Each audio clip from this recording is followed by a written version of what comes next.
जमिनीतनं पाणी कसं हलतंय बघा. अशा प्रकारे पाणी हलत आहे. गुजरातमधली घटना आहे बघा.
पटला गांव है, वहाँ का जो कुआं है वो काफ़ी दिनों से उसका पानी हिल रहा है। हमने क्या किया है इसके तपास के लिए?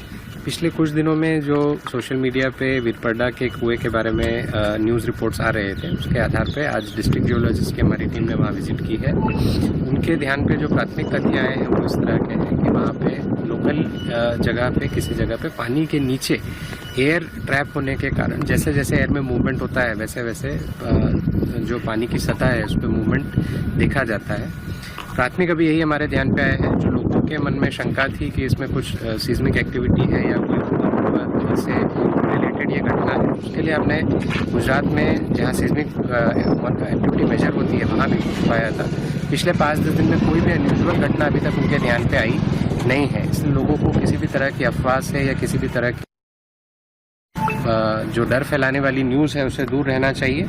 और इस बारे में ज़्यादा तपास के लिए हमने गुजरात जो ग्राउंड वाटर रिसर्च इंस्टीट्यूट है उन्हें भी हम जान कर रहे हैं और आने वाले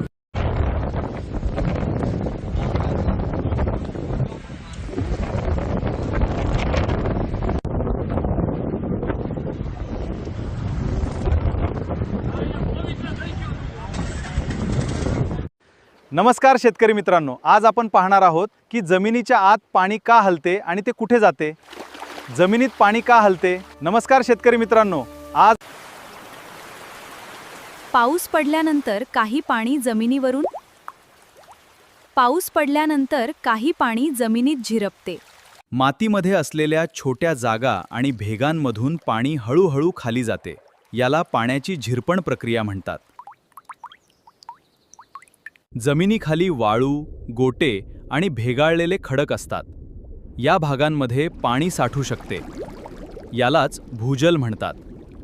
हो, जमिनीखालील उतार, खडकांची रचना आणि गुरुत्वाकर्षणामुळे भूजल हळूहळू एका ठिकाणाहून दुसऱ्या ठिकाणी वाहू शकते। विहिरीला पाणी कसे मिळते? विहीर किंवा बोरवेल भूजल असलेल्या थरापर्यंत पोहोचली तर त्यामध्ये पाणी मिळू शकते। मात्र प्रत्येक ठिकाणी पाणी मिळेलच असे नाही। जे पाण्याच्या पातळी का बदलते? पाऊस जास्त झाल्यावर भूजल पातळी वाढू शकते, पाऊस जठी वाढू शकते। उन्हाळ्यात पाण्याचा जास्त उपसा झाल्यास ती कमी होते। फक्त जमिनीवरची चिन्हे किंवा एखाद्या व्यक्तीने सांगितले म्हणून जमिनीखाली पाणी नक्की आहे असं समजू नका। विहीर किंवा बोर करण्यापूर्वी भूगर्भशास्त्रीय माहिती आणि योग्य सर्वेक्षण उपयोगी ठरते। म्हणूनच शेतकरी मित्रांनो, पावसाचं पाणी जमिनीत मुरवणं आणि जलसंधारण करणं